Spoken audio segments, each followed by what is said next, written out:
Everyone thinks you need a new invention to make millions of dollars, like the next iPhone or some crazy AI like ChatGPT or whatever it is. But BlendJet proved the opposite. They took a product that already existed for decades and made $500 million selling it. They didn't compete on price. They didn't compete on technology. They competed on story. In this video, I'll show you exactly how they did it and how you can steal the same strategy to turn any simple product into a seven-figure brand. BlendJet didn't chase trends. They didn't try to find the next crazy thing that would disrupt industries. They picked a boring, proven product and something people already use every single day and made it easier, cooler, and more convenient. A normal blender is stuck in your kitchen. BlendJet said, let's make it portable. That's it. That tiny tweak, making it rechargeable and travel-friendly, turned an everyday product into something new again. But here's where it gets smart. They didn't sell a portable blender. They sold freedom. Freedom to make smoothies in your car or at the gym or on a hike, at work, wherever you want. Their marketing didn't talk about the wattage or RPM. It talked about lifestyle. And that's what 99% of e-commerce owners miss. People don't buy features anymore. They buy the feeling your product gives them. When you look at BlendJet's ads, they're not fancy. They look like user-generated content, short clips of people using the blender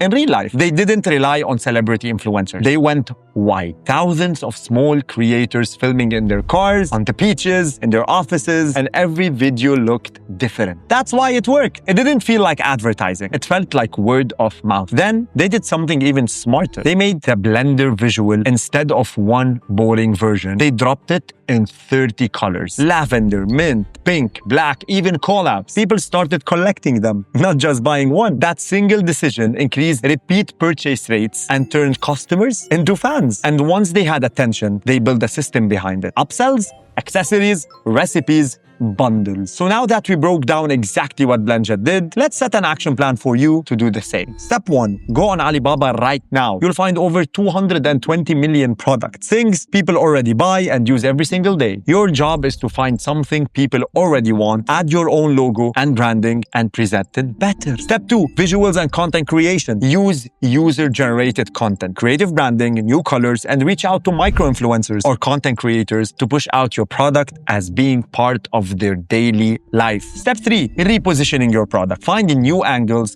to present this product. As I said, don't sell features, sell transformations, lifestyle, community. Remember, instead of a portable blender with 1,000 spins a minute, you're selling the freedom to make smoothies anywhere, anytime, and mess-free. Step 4. Enhancing the overall experience. Improve what happens after the purchase. Packaging, unboxing, customer support, newsletters, retention.